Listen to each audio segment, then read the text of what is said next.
Hello dear students, मेरा नाम है इंद्रजीत सिंह और हम मिल रहे हैं हमारे प्यारे से चैनल आरटी एकेडमी पर। नहीं किया है सब्सक्राइब तो कर लो सब्सक्राइब और इसको करो ढेर सारा शेयर। शेयर करने से खुशियां बढ़ती हैं, बांटने से खुशियां बढ़ती हैं। सब्सक्राइब करोगे तो चैनल पे आने वाले वीडियोस मिलते रहेंगे और बेल आइकन दबाओगे तो वीडियो आते ही आपको मालूम भी चल जाएगा। मेरा नाम इंद्रजीत सिंह है, आपको इस खूबसूरत से चैनल पर पढ़ाने आया हूँ फिजिक्स। हम बहुत लंबे समय से अच्छा खासा टाइम बिता दिया है, महीने भर से हम लोग क्लास 11 की फिजिक्स कर रहे हैं। पहले हम लोगों ने मैथमेटिकल टूल्स किए, फिर डायमेंशंस, यूनिट्स और उसके बाद एरर एक्सेट्रा कर लिया। वेक्टर्स की कहानी हमने स्टार्ट की है। मैथमेटिकल टूल का one of the last topics हमारा ये वेक्टर्स ही है। थोड़ा सा तार फंस गया था तो सब कुछ नहीं था। वेक्टर्स की स्टोरी में हम 2 लेक्चर्स कर चुके हैं। एक बेसिक डेफिनेशन सीखी है और वेक्टर एडिशन के लॉस सीखे हैं। लास्ट लेक्चर में हमने अच्छा खासा टाइम स्पेंड किया लेकिन सवाल एक भी नहीं किया। लेकिन उस लास्ट लेक्चर में हमने बहुत अच्छी तरह देखा कि वेक्टर्स को कैसे ऐड करते हैं, वेक्टर्स के बीच का एंगल कैसे लिखते हैं, ट्रायंगल लॉ ऑफ एडिशन, महान ग्रेट क्या होता है, और उससे बनने वाला पैरेललोग्राम लॉ भी देखा। आज हम उस पैरेललोग्राम लॉ के बाद हम मैथमेटिक्स में नंबर्स में कैसे डील करेंगे, कैसे रिजल्टेंट का अमाउंट निकालेंगे, मैग्नीट्यूड निकालेंगे और कैसे डायरेक्शन लिखी जाती है इसकी जानकारी लेंगे। तो आज की कहानी यहीं से शुरू होती है। एजेंडा आज का देख लीजिए। एनालिटिकल मेथड कहते हैं उसे हम, जब हम रिजल्टेंट का मैग्नीट्यूड और डायरेक्शन निकाल रहे होंगे मैथमेटिकली तो हम कहेंगे एनालिटिकल मेथड है। और एक नई चीज आखिरी में सीखेंगे, that is nothing but subtraction of two vectors. ठीक है, सबसे पहली कहानी क्या है, नॉलेज ऑफ डायरेक्शन। तो सबसे पहले अगर आप डायरेक्शन किसी एरो या किसी और चीज से नहीं बनाना चाहते तो ये तो फिक्स हो जाता है कि डायरेक्शन आपको, थोड़ा सा तार ही है, मैं खींच लेता हूं इसको, हाँ अब ठीक है। अगर डायरेक्शंस आप एरो से नहीं दिखाना चाहते तो आप कैसे दिखाएंगे, आप नंबर्स के साथ कैसे डील करेंगे। देखिए डायरेक्शन में नंबर जोड़ते हैं, एंगल्स जोड़ते हैं। सबसे पहले समझते हैं कि किस तरह हम डायरेक्शन को लिखते हैं। इस प्रकार से कुछ बनाते हैं, इसको NEWS न्यूज पढ़ते हैं। ऊपर की डायरेक्शन हमेशा जो भी पेपर में बोर्ड में हम ड्रॉ करते हैं तो ऊपर की डायरेक्शन में नॉर्थ, नीचे की डायरेक्शन में साउथ, राइट में ईस्ट और लेफ्ट में वेस्ट हुआ करता है। इसे याद करने का एक बहुत अच्छा तरीका है जी न्यूज। Z बनाइए NEWS और आपको याद हो जाएगा कि नॉर्थ ऊपर, साउथ नीचे, ईस्ट राइट में और वेस्ट लेफ्ट में। इस तरह से लिखते हैं। तो ये आपकी डायरेक्शंस के नोटेशन है। हम पेपर पे इस तरह डायरेक्शंस को नोट किया करते हैं, इस तरह से दर्शाया करते हैं। ठीक, क्या सच में ऊपर की डायरेक्शन नॉर्थ की होती? तो जवाब नहीं, ऊपर कोई नॉर्थ थोड़ी, नॉर्थ तो सब हॉरिजॉन्टल प्लेन में।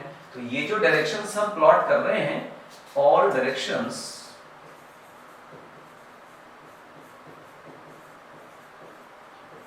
Are in horizontal plane. ये वर्टिकल प्लेन में दिखाया गया है क्योंकि बोर्ड वर्टिकल रखा हुआ है, लेकिन ये डायरेक्शंस जो है वो हॉरिजॉन्टल प्लेन में होती हैं, ऊपर की दिशा में नहीं होती। मतलब ऐसे प्लेन था, उसे ऐसा करके दिखाया गया। तो यहां ऊपर जाने का मतलब हमारे बोर्ड में जमीन पर ऐसे अंदर जाना, ये। तो इस तरह इसको देखते हैं। ठीक है, अच्छी बात है। और बताइए, और कुछ खास नहीं। आइए देखिए, मान लीजिए आपके पास 2 लाइनें हैं, जैसे ये और फिर मैंने कहा जैसे ये, इस प्रकार से। और मैं कह रहा हूं कि यहां पर आपके पास नॉर्थ है, यहां साउथ है, यहां ईस्ट है, यहां वेस्ट है। दुनिया में कोई आदमी यहां पर खड़ा है और आप ओरिजिन पर खड़े होकर इसे ऑब्जर्व कर रहे हैं। तो आप कहेंगे कि ये कहां खड़ा है। तो जब इसे देखने की बारी आएगी तो यू विल से कि ये व्यक्ति यहां खड़ा है। आप देखें, आपको ईस्ट की डायरेक्शन 100% पता है। If U turn theta degrees from east towards north, अगर आप ईस्ट की तरफ से थीटा डिग्री नॉर्थ की तरफ मुड़ जाएं और फिर उस सीधी रेखा में चले जाएं तो आपको ये प्राणी मिल जाएगा। आप इस प्रकार से इसकी डायरेक्शन बता सकते हैं कि मुझे ईस्ट की डायरेक्शन मालूम है और ईस्ट से नॉर्थ की तरफ अगर मैं थीटा एंगल मुड़ जाऊं तो ये दिखने लग जाएगा। तो हम इसकी डायरेक्शन को कहते हैं theta angle north of east. Theta angle north की तरफ ईस्ट से, ऐसे लिख लेते हैं, थीटा एंगल नॉर्थ की ओर ईस्ट से। आई होप आपको बात समझ आई होगी। इसी प्रकार से मान लीजिए कि कोई बच्चा है जो यहां खड़ा है, तो कोई आदमी कहेगा कि यार ऑब्जर्वर तो ये देखेगा और ये देखेगा, तो ऑब्जर्वर कहेगा सुनो सुनो वेस्ट से नॉर्थ की तरफ मुड़ो तो शायद आपको फाई एंगल मिलेगा। तो इसकी डायरेक्शन ऐसे कही जा सकती है कि phi angle north of west. ऐसे जो पहले लिखा है उसकी तरफ मुड़ना है, जो बाद में लिखा है उससे मुड़ना है। वेस्ट से मुड़ेंगे नॉर्थ की तरफ, तो नॉर्थ ऑफ वेस्ट जो पहले लिखा है उसकी तरफ मुड़ना है, जो बाद में लिखा है उससे मुड़ना है। कोई बच्चा इसी की दूसरी डायरेक्शन भी बताएगा, देखना कैसे बताएगा। कहेगा देखो ये जो चीज है ना ये 90 माइनस 5 है, इसको ऐसे भी लिख सकते हैं कि 90 माइनस 5 वेस्ट ऑफ नॉर्थ, कि नॉर्थ से वेस्ट की तरफ 90 माइनस 5 मुड़े तो ये मिला। ठीक, इसका मतलब एजेंडा इसका ये निकल के आया, या ये कह लें कि इसका आउटपुट ये निकल के आया कि if you have a known direction, आपके पास एक नोन डायरेक्शन होनी चाहिए जिसको आप अच्छी तरह जानते हो कि ये डायरेक्शन क्या है। नोन डायरेक्शन है आपके पास, और नोन डायरेक्शन से अगर मैं एंगल पता कर लूं, नोन डायरेक्शन से एंगल पता चल जाए तो डायरेक्शन फिक्स हो जाती है। डायरेक्शन फिक्स होने का मतलब डायरेक्शन फिक्स नहीं हो जाती, मतलब ये है कि हम गारंटी कर सकते हैं कि हम किस दिशा में जा रहे हैं, कहां पहुंचेंगे। We can guarantee where we are going to reach. अच्छा, वेस्ट की डायरेक्शन मुझे पता थी, मैंने कहा वेस्ट मुझे पता है, फाई नॉर्थ की तरफ मुड़ जा, बस जो एंगल आए उस पर सीधा चले जा, बस वो लड़का मिल जाएगा। तो इस प्रकार से एंगल्स के थ्रू हम डायरेक्शंस बताया करते हैं। और एंगल्स में जब आप वैल्यू डालेंगे तो अल्टीमेटली प्योर नंबर्स होंगे, इनकी वैल्यू होगी। तो हम कुछ तो डायरेक्शंस का सेंस लेंगे और उसके बाद वैल्यूज से हम डायरेक्शंस को भी लिख रहे होंगे, यानी कभी भी डायरेक्शन की बात आए तो वी विल यूज एंगल्स। अच्छा, आगे देखिए क्या है। Analytical method for calculation of magnitude and direction of resultant vector. Resultant vector को फाइंड करना है एनालिटिकल मेथड की मदद से। आप खूबसूरत सी चीजें करते हैं, जैसे ये आपके पास है, कहा गया कि if you have a A vector like this, आपके पास ए वेक्टर इस प्रकार से, और आपने कहा कि इसका नाम भी है ए वेक्टर। अच्छा, ए को ऐसा ना बनाए, ऐसा बना ले, कैपिटल तो ज्यादा अच्छा लगेगा। And if you have some B vector here, ऐसे, और इसका नाम है बी वेक्टर, तो बताओ इन्हें कैसे जोड़ा जाएगा। तो हम कहेंगे कोई दिक्कत नहीं है, जोड़ लेते हैं यार। कैसे जोड़ेंगे? तो कोई कहेगा कि देखो ये रहा अपना ए वेक्टर, जैसा था वैसा बना लिया, फिर इसकी टेल पर बी की टेल रख दी। याद करो पैरेललोग्राम लॉ क्या सिखाता था, कहता था टेल टू टेल रखो। ये वेक्टर ए है और ये वेक्टर अगर तुम देखोगे तो ये बी है, और क्योंकि कॉम्बिनेशन तुमको टेल टू टेल नजर आ रहा है तो ये जो एंगल है ये थीटा है, और तुम कहोगे theta is angle between A vector and B vector. A vector और बी वेक्टर के बीच का एंगल है। ठीक है, अच्छी बात है। पैरेललोग्राम लॉ से जोड़ना है तो कहेंगे हाँ जोड़ना है। जोड़ने के लिए तुम किस बात की लड़ाई करोगे? तुम कहोगे बी के हेड से ए के पैरेलल लाइन ड्रॉ करें और ए के हेड से बी के पैरेलल लाइन ड्रॉ करें, तो फिर जो इससे रिजल्टेंट बन रहा होगा, मतलब जो इससे पैरेललोग्राम बनेगा, उस पैरेललोग्राम के कॉमन टेल से निकलने वाला जो डायगोनल होगा वो आपको बताएगा रिजल्टेंट वेक्टर के बारे में।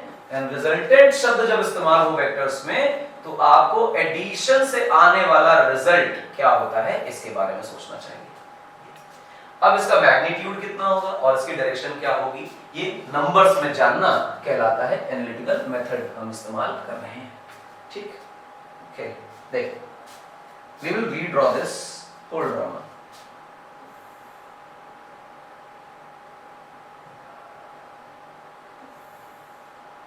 ये अपना ए वेक्टर था, ये बनाया, इसके टेल पे रखा हुआ मेरे बच्चों बी वेक्टर था, हम बी बनाते हैं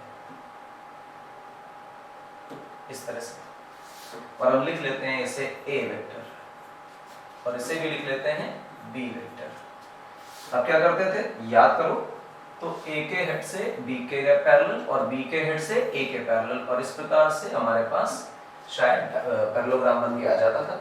इस पैरेललोग्राम के कॉमन टेल से निकलने वाला डायगोनल हमें रिजल्टेंट वेक्टर की ठीक ठाक जानकारी दे दिया करता था। तो ये इस तरह से आप देखें कि ये हिस्सा टेल टू टेल है, ये जो बड़ा वाला एंगल है this is called as theta which is angle between A and B. अब इसको नंबर्स में कैसे डील करें वो देखते हैं। सबसे पहले तो इसे थोड़ा सा आगे बढ़ा लें, जैसे मैंने अभी आपको बढ़ाकर दिखाया ऐसे, और फिर यहां से एक परपेंडिकुलर भी डाल लें, जैसे मैं अभी आपको डाल के दिखा रहा हूं। ये परपेंडिकुलर आपने प्लॉट कर दिया। अगर देखें ये एंगल थीटा है, क्योंकि ये वाली साइड इस साइड के पैरेलल नजर आ रही है, तो ये एंगल भी थीटा होगा करस्पॉन्डिंग के हिसाब से। नाउ वी गिव नेम्स, इसको नाम दिया P, इस पॉइंट को नाम दिया Q, इस पॉइंट को नाम दिया R और इस पॉइंट को नाम दिया S, and this is nothing but a 90 degree triangle. अब मैं कहता हूं कि वेक्टर्स की बातें छोड़ दो, ट्रायंगल्स की बातें करो और स्केलर नंबर्स पे आओ, मैग्नीट्यूड से डील करो।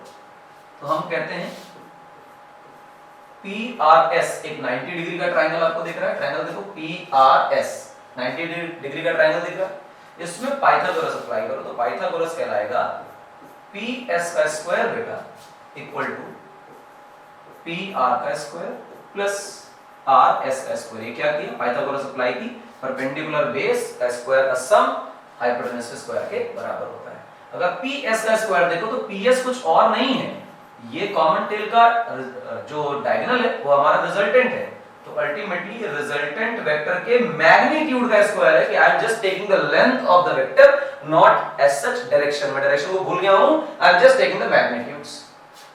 अब मैं PR वेक्टर को देखूं, P से लेके R तक दो हिस्सों में ये टूटेगा, एक टूटेगा PQ और फिर एक QR और यहां से स्क्वायर। अब मैं अगर RS को देखूं तो बेटा ये RS ही, इसे ऐसे ही रहने दो। जरा इसको खोल लो तो यहां रहा R स्क्वायर और PQ की जगह बेटा तुम देखोगे तो तुम लिखोगे A वेक्टर प्लस QR का होल स्क्वायर प्लस RS का स्क्वायर, यही बना। अच्छा तो खोल लिया जाए, चलो भाई करते हैं। आपको दिखाई देगा A के मैग्नीट्यूड का स्क्वायर प्लस QR का स्क्वायर प्लस 2A का मैग्नीट्यूड, उसके बाद QR, अच्छा फिर RS का स्क्वायर, ये चीज है मैग्नीट्यूड का स्क्वायर। ध्यान दीजिएगा ये QR नेम्स हैं, इससे ज्यादा इनकी कोई वैल्यू नहीं है, और ये वाला R रिजल्टेंट का मैग्नीट्यूड है। दो चीजें फंस रही हैं, एक RS नहीं समझ आ रहा और एक QR समझ नहीं आ रहा। अगर ये आ जाए तो बात बन जाए। तो देखिए निकालते हैं, कैसे निकालेंगे वो देखिए।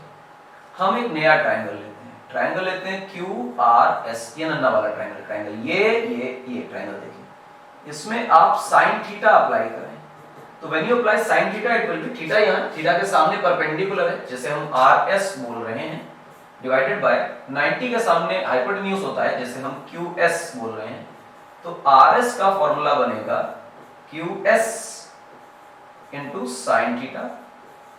और आप देखिए गौर से कि जो QS साइड है वो बिल्कुल बराबर है अपने B वेक्टर के मैग्नीट्यूड से, not direction, I am just taking magnitudes. तो QS can be written as mod of B, that is B sin theta, और हमारे पास RS का अच्छा सा फॉर्मूला निकल कर आता है, that is B sin theta.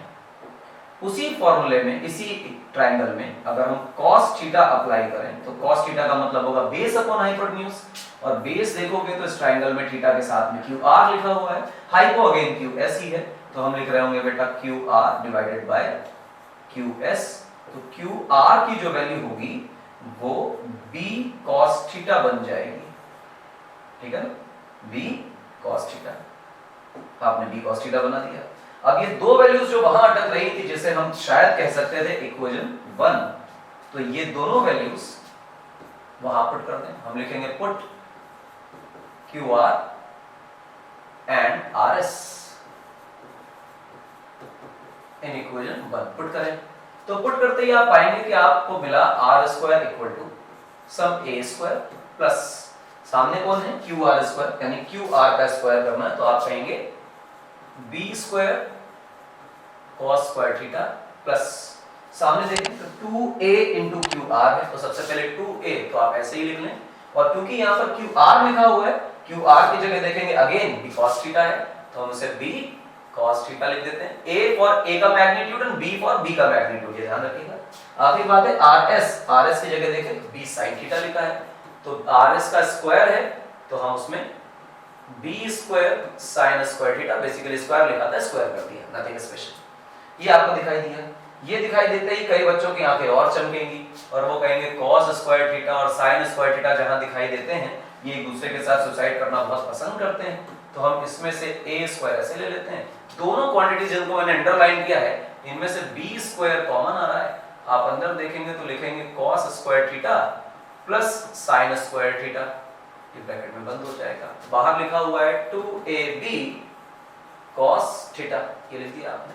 sin square theta plus cos square theta को अगर आप देखेंगे तो इसकी वैल्यू 1 होती है, and you get a square plus b square plus 2ab cos theta, ये r स्क्वायर की वैल्यू है।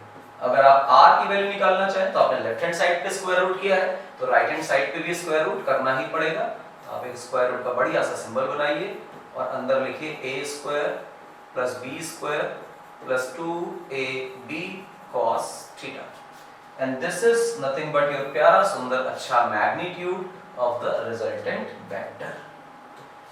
आ गया, बिल्कुल आ गया।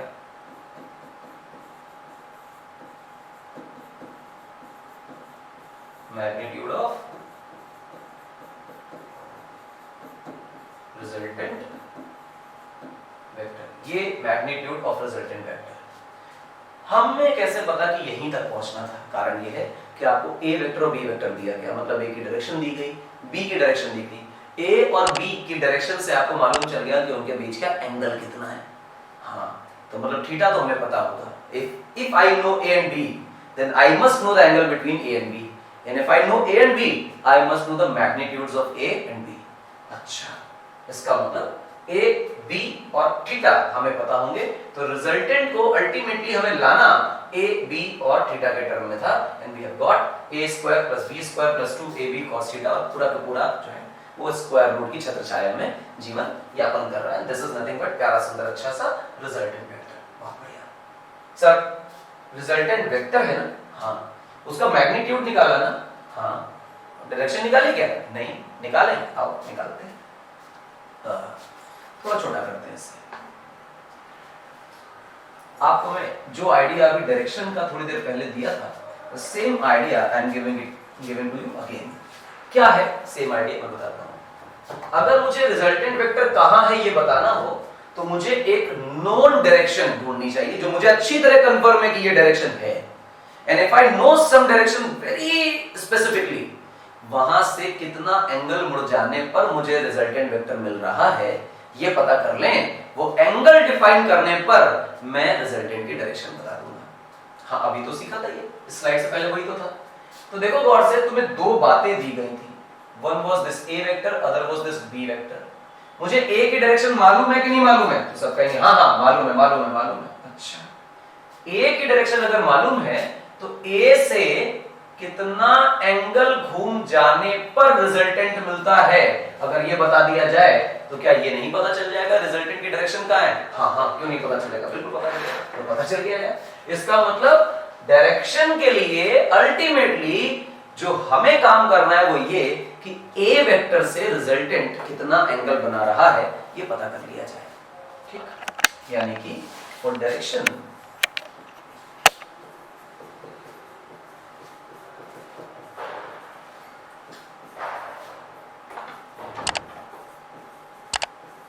the agenda is alpha, and alpha is nothing but angle between a vector and resultant vector। अच्छा, alpha कैसे पता करें? तो अल्फा पता करने का एक सिंपल सुप्रीम तरीका है, तो जरा इसको ऐसे कर लें, मालूम तो चले कि हाँ वहां का काम खत्म कर चुके हैं, ठीक, अपने पास इनफ स्पेस है, अब बातें करते हैं। आप एक ट्रायंगल देखिए बेटा, पी आर एस, ये छोटा वाला ये ट्रायंगल दिख रहा है 90 डिग्री का, तो वो 90 डिग्री के ट्रायंगल को आप गौर कीजिए, ट्रायंगल पी आर एस, गौर से देखना बेटा कौन सा, ये और फिर ये हरा वाला वापस, ये दिख रहा है ट्रायंगल, ठीक। इस ट्रायंगल में आप tan अल्फा लगाने की कोशिश करिए। When you apply tan alpha here, तो अल्फा के सामने ये RS जो है ना ये परपेंडिकुलर है RS डिवाइडेड बाय, और बेस में PR पूरा का पूरा है, and when you solve it तो RS बेटा RS रहेगा, लेकिन PR को दो टुकड़ों में तोड़ सकते हो, P से लेके Q तक और Q से लेके R तक, it will be written as PQ plus QR। आप जानते हो कि P ये जो RS है इसे हम लिख चुके हैं B sin थीटा, तो हम लिख लेते हैं B sin थीटा अपॉन ये जो PQ है इसे हम ऊपर A लिख कर आए थे, P से Q तक तो A का ही मैग्नीट्यूड है, एंड QR जो फंसा है वो यहां हम लिख चुके हैं, that is nothing but B cos theta. क्या हम अल्फा निकाल पाए? तो जवाब है हां, alpha can be written as tan inverse B sin theta upon A plus B cos theta. This specific thing is called as angle between resultant and A vector, और angle define करने से we have told कि direction of resultant vector क्या है। Formula अपने मन मंदिर में बसा लें, r का mod is equal to under root a square plus b square plus 2ab cos theta, and tan alpha is nothing but b sin theta upon a plus b cos theta। अच्छा ठीक, अच्छी बात। क्या करें इसके बाद? कुछ खास नहीं, इन्हीं फॉर्मूलास को थोड़ा थोड़ा सा डील करते हैं। आइए देखिए, जरा रिजल्टेंट वेक्टर की चर्चा करिए। Resultant vector is written as square root over A square plus B square plus 2ab and cos of theta between है, ठीक है। अगर मैं कहूं कि थीटा बराबर 0 डिग्री है तो cos 0 की वैल्यू होगी +1, और ऐसे में रिजल्टेंट का फॉर्मूला बन जाएगा a square plus b square plus 2ab and cos theta is 1, तो कहानी खत्म। a square plus b square plus 2ab, ये तो a प्लस b का होल स्क्वायर होता है। हाँ होता है, आप देखो a plus b whole raise to power 2, और 2 और रूट खत्म हो गए, तो ये बना a प्लस b, डायरेक्ट जोड़ दिए जाएंगे। अरे सर जब थीटा 0 डिग्री होता था तो वो तो पैरेलल वेक्टर्स कहलाते थे। हाँ पैरेलल वेक्टर्स कहलाते थे, तो ये क्या है? Parallel vectors. अच्छा ठीक, और बताओ थीटा की वैल्यू 90 डिग्री रख दो, 90 अभी 90 नहीं, अभी 180 रखते हैं। थीटा 180 का मतलब ये तो एंटी पैरेलल होते थे। हाँ एंटी पैरेलल होते थे। अगर ये एंटी पैरेलल है मतलब एक वेक्टर आगे है और दूसरा वेक्टर पीछे है, this is what we call as anti parallel. तो यहां पर cos थीटा की वैल्यू कितनी हो जाएगी? -1, और -1 का मतलब cos थीटा की मिनिमम वैल्यू यही होती है, और cos थीटा की मैक्सिमम वैल्यू यही होती है +1। तो ये जो r a + b निकल कर आ रहा है ये मैक्सिमम r है, और ऐसे समय पे जो r निकल कर आएगा वो मिनिमम r होगा जब हम cos थीटा की वैल्यू 180 थीटा की वैल्यू 180 रख देंगे। a square plus you see B square plus 2ab, और फिर आगे आप जब रखोगे तो लिखोगे cos 180, and cos 180 is nothing but -1, तो हमारे पास आंसर आएगा a square plus b square, और इसका -1 इससे -1 बना देगा, एंड यू सी कि फॉर्मूला बन गया a square plus b square minus 2ab, यानी a माइनस b का होल स्क्वायर। तो ultimately the result is nothing but a minus b। Minimum value कितनी हुई? a minus b। यानी सच बात यह है कि जब आप रिजल्टेंट निकाल रहे हो, वेक्टर जोड़ रहे हो, तो a माइनस b से लेकर a प्लस b के बीच में कोई भी वैल्यू हो सकती है। रेंज ऑफ r लिख लेते हैं,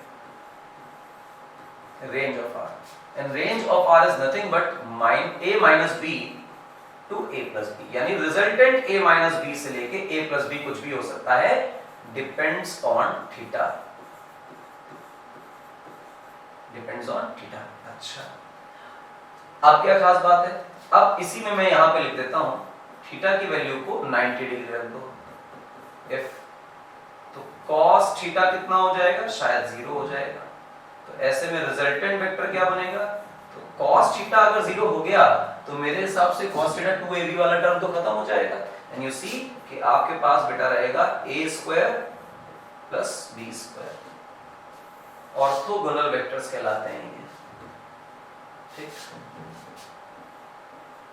ऑर्थोगोनल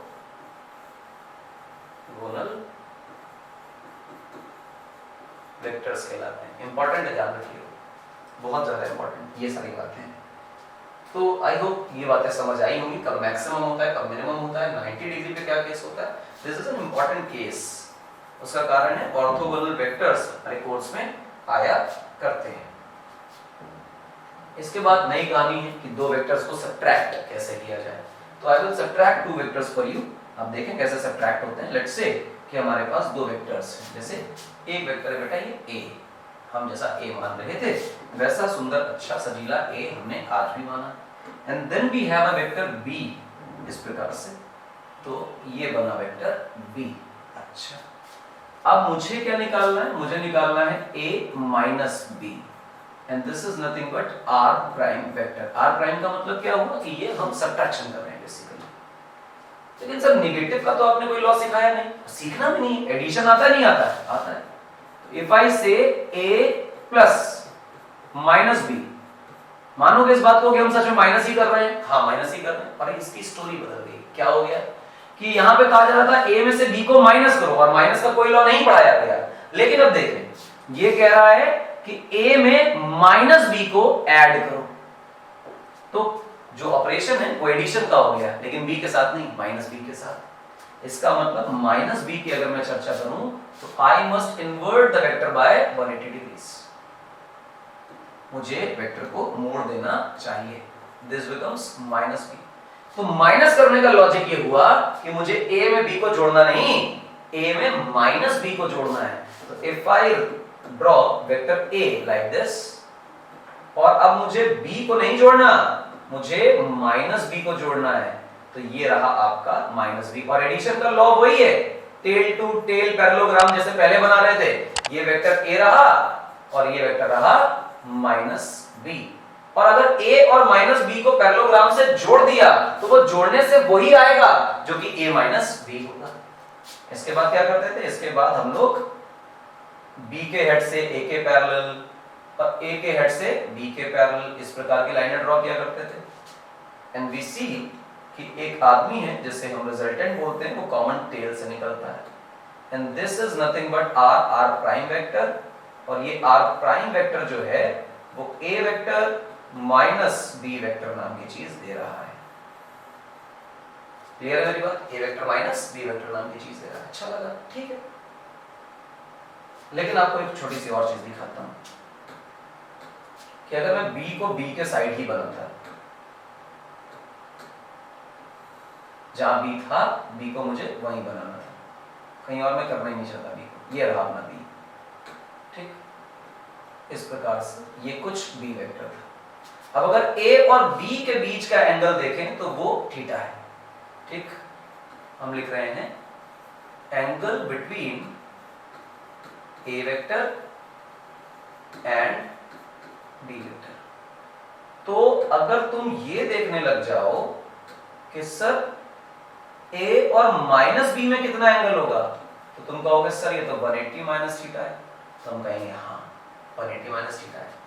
मतलब अब अगर मैं यहां पर रिजल्टेंट का फॉर्मूला लगाऊं तो मैं रिजल्टेंट के फॉर्मूले में लिखूंगा square root over a square plus b square plus 2ab। b का मैग्नीट्यूड तो सेम ही है, वो b है, और ये माइनस b, तो मैग्नीट्यूड नेवर चेंजेस। लेकिन cos अब थीटा नहीं भाई, 180 minus theta. Sir 180 minus theta क्यों किया? उसका कारण आप b से एडिशन नहीं कर रहे, माइनस b से एडिशन कर रहे हैं। तो जिससे एडिशन कर रहे हैं आपको एंगल भी उससे ही लिखना पड़ेगा कि 180 माइनस थीटा बन रहा है। तो सर यही थीटा क्यों नहीं माना? अबे एंगल जो है वो a और b का दिया है, a और माइनस b को थोड़ी दिया है। जब तुम्हें a पता था कि नहीं? हाँ। तुम्हें b पता था कि नहीं? हाँ। तो a और b का तो एंगल पता होगा। तो अगर a और b का एंगल थीटा है तो a और माइनस b का एंगल कितना है? 180 माइनस थीटा। सबको इतना पता है कि cos 180 minus theta is nothing but minus cos theta, यानी हम cos 180 माइनस थीटा को कन्वर्ट कर लेंगे माइनस थीटा, हाँ कर लेंगे। वो थीटा क्या है? थीटा वही a और b का एंगल है, तो लिख लो यार क्या बना, r equal to square root over a square minus b square minus 2ab cos theta. यानी यार ये जो हमारा एनालिटिकल मेथड है तो शानदार है, उल्टा पुल्टा कुछ करने के लिए कहीं नहीं रहा है, कह रहा है a square plus b square plus 2ab cos theta, यानी a प्लस b किया जा रहा है, a square plus b square minus 2ab cos theta, यानी a माइनस b किया जा रहा है। बस ये 2ab cos थीटा वाले टर्म में जब तक हम पॉजिटिव रखेंगे तब तक वो प्लस है, जब नेगेटिव कर देंगे तो वो माइनस हो जाएगा। This is what we call as subtraction of two vectors. तो करना क्या है, एक वेक्टर से दूसरे वेक्टर को घटाए नहीं, एक वेक्टर से दूसरे वेक्टर के नेगेटिव को ऐड कर दें, नेगेटिव बना के ऐड कर दें, तो उससे होगा सब्ट्रैक्शन ही, पर आपको नया नियम नहीं बनाना पड़ेगा। This is how we subtract two vectors. Formula वही काम करेगा जो पहले कर रहा था, क्योंकि पैरेललोग्राम लॉ है और पैरेललोग्राम लॉ हमेशा वही रिजल्टेंट देगा जो पहले हम लोगों ने निकाला। That's all for today. आज का लेक्चर यहां पर हम फिनिश करते हैं एंड वी गो टू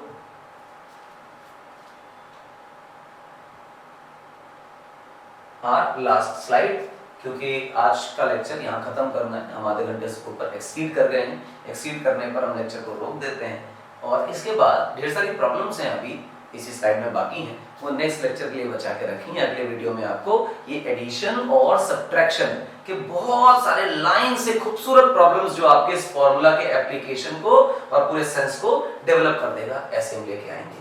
नहीं किया है सब्सक्राइब तो आरटी अकेडमी को सब्सक्राइब करें, नाम न भूलें इंद्रजीत सिंह, आपको साल भर फिजिक्स पढ़ाएंगे।